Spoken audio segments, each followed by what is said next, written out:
Bagaimana cara pandemi corona menggoyang Indonesia? Bukan melalui virusnya, tapi melalui propaganda ketakutan.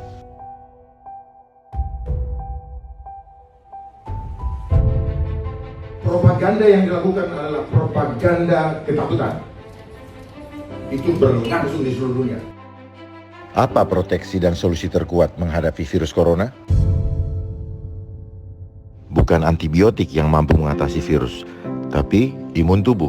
Contohnya interferon, yang diproduksi tubuh dalam melawan kanker termasuk virus. Maka peperangan antara virus dengan manusia adalah soal adu cepat. Siapa yang lebih dulu bisa beradaptasi?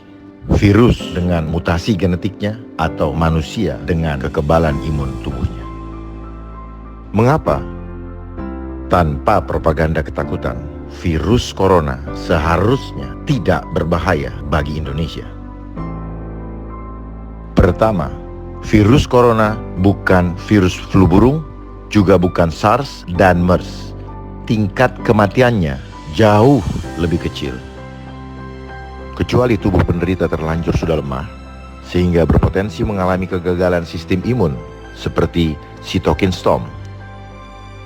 Maka jangan hanya fokus menguatkan tubuh untuk meningkatkan imun, baik dengan latihan, diet, dan lainnya. Tapi juga penting terbebas dari aktivitas, diet, dan semua hal yang melemahkan imun tubuh, termasuk berita-berita dan propaganda menakutkan terkait corona. Kedua, virus corona itu tidak bisa bertahan di lingkungan bertemperatur panas seperti di Indonesia. Jadi virus itu pas melayang di udara, dia akan mati dengan sendirinya. Jadi bila imun tubuh kita bagus, sebenarnya virus corona sulit menyebar di daerah tropis seperti Indonesia. Berbeda dengan Tiongkok, yang saat virus merebak, temperaturnya dingin. Italia, Prancis, Iran, Wuhan, Korea, Jepang, Seattle, Washington, New York, ternyata bila ditarik garis, tampak membentuk garis lurus, sehingga ada yang menamainya sebagai Corona Belt atau sabuk corona. Mungkin pada lintang tersebut, suhu bagus untuk berkembang biaknya virus.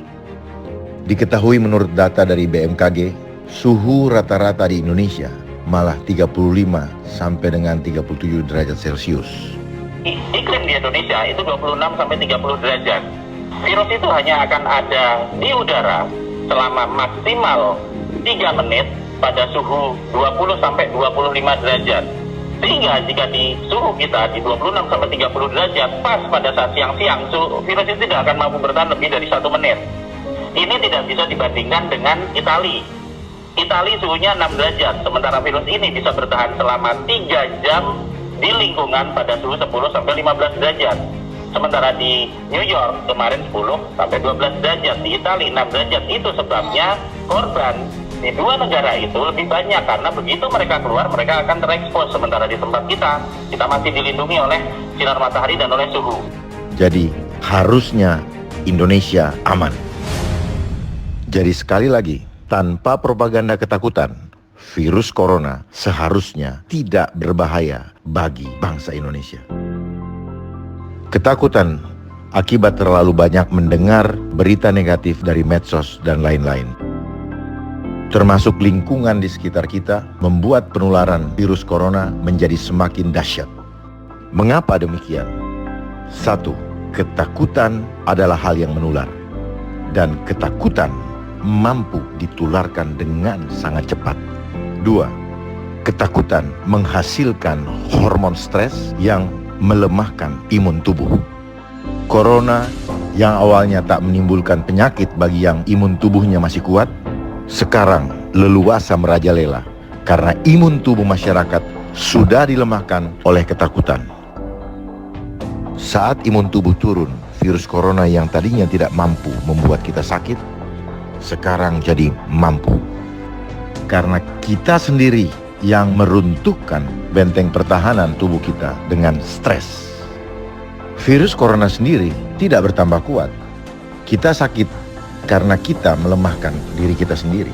Maka untuk saat ini yang seharusnya menjadi prioritas adalah dengan cepat mensosialisasikan supaya masyarakat paham pentingnya meningkatkan imun tubuh, sekaligus menguatkan tubuh dengan mengatasi ketakutan dan depresi dengan berjemur, ditambah salam FIFA Republik Indonesia sebagai preventive medicine. Kita harus tahu bahwa virus hanya bisa dinetralkan oleh antibodi dari dalam tubuh kita sendiri.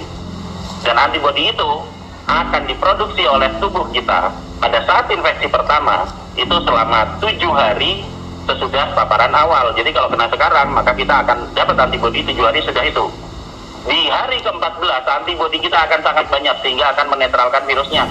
Itu yang terjadi kepada sebagian besar penderita positif coronavirus yang kemudian dia bisa kembali lagi dan juga bisa sehat lagi. Dan data mengenai coronavirus itu akan disimpan di dalam sel memori dari dalam tubuh kita, dan itu bisa bertahan sampai 30 tahun lebih. Sehingga jika kita terkena lagi, maka data dari sel memori tubuh kita akan langsung mengeluarkan antibodi tidak dalam 7 hari, tapi dalam waktu 1 sampai 2 hari, maka kita akan sembuh. Dan itu yang terjadi pada sebagian besar kasus-kasus penderita coronavirus yang positif.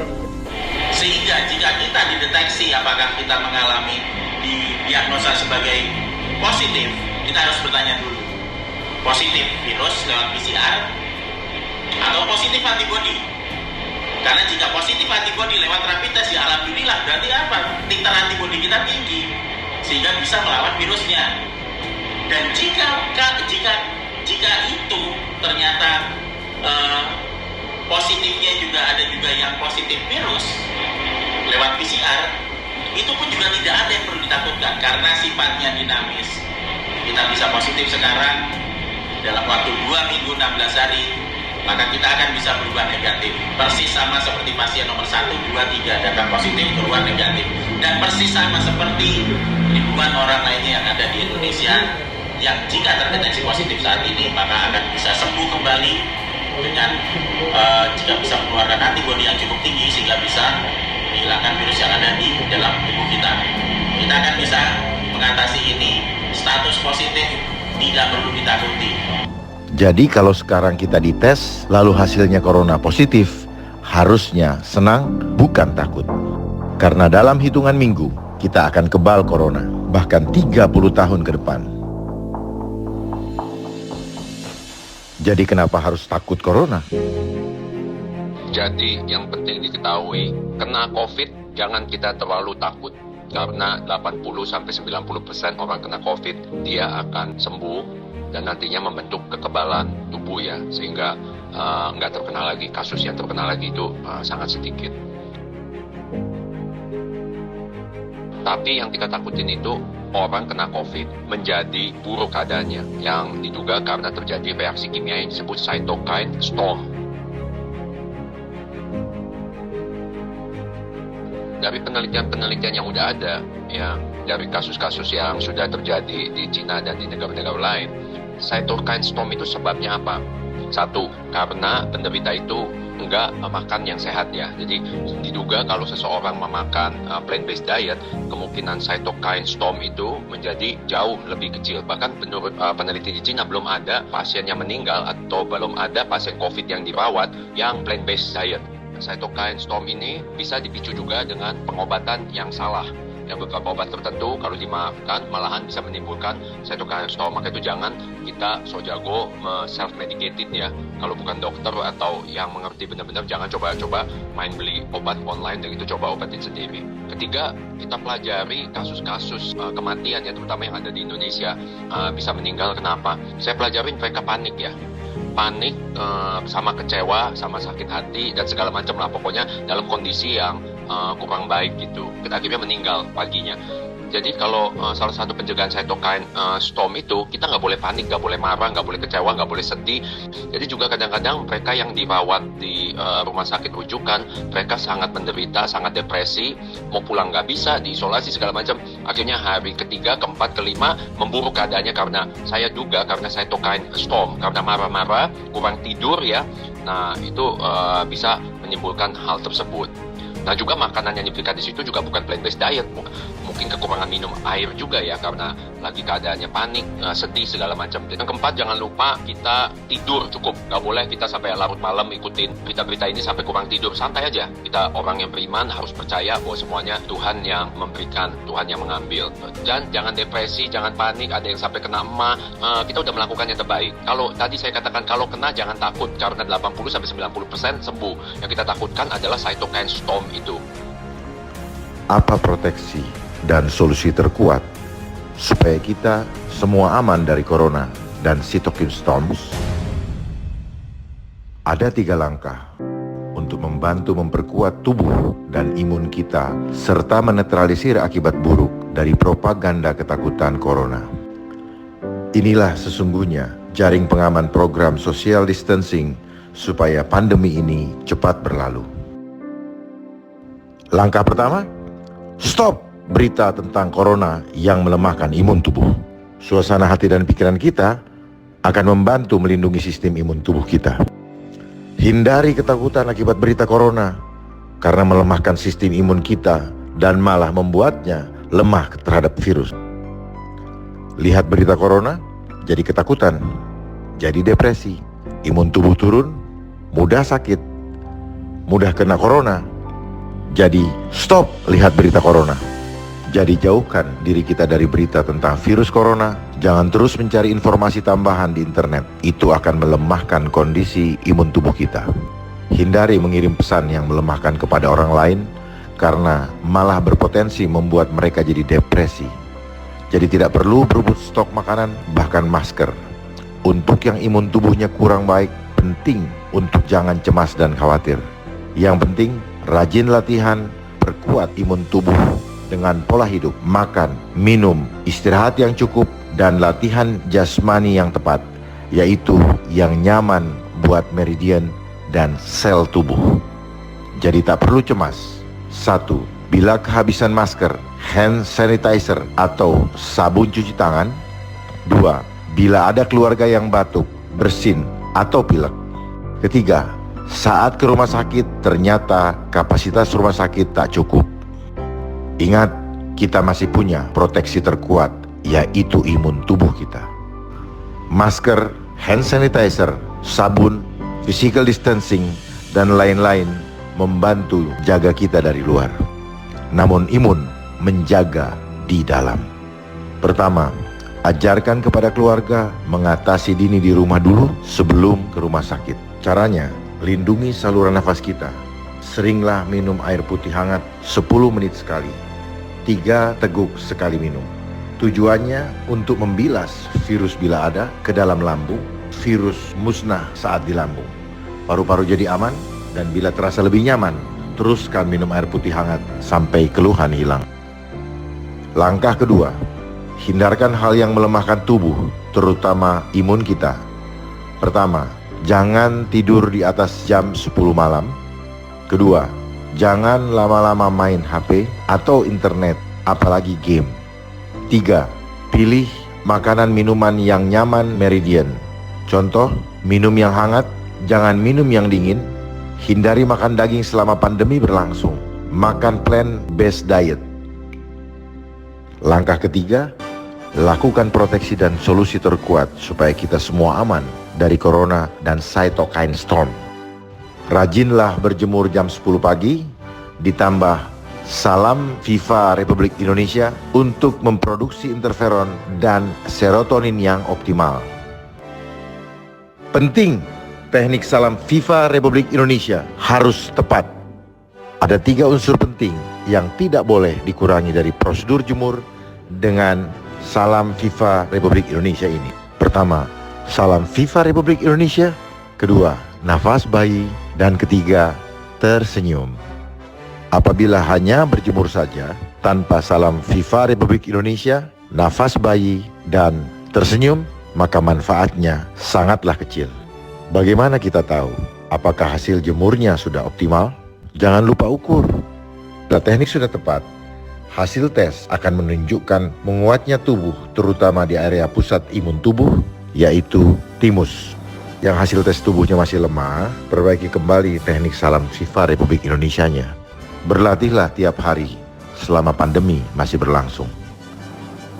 Sebarkan cara berjemur yang tepat ini kepada keluarga kita dan semua orang yang kita kasihi, sebab solusi supaya pandemi ini cepat berlalu. Bersyukur kita di Indonesia yang sinar mataharinya berlimpah, yang bersama salam FIFA Republik Indonesia jadi salah satu hadiah terindah Tuhan Yang Maha Esa untuk mengatasi pandemi virus corona. Sebarkan hari ini juga. Ingat loh, jemur itu gratis. Salam Fifari, FIFA Republik Indonesia. Kita melawan corona. Gerakan Indonesia Jemur Pagi.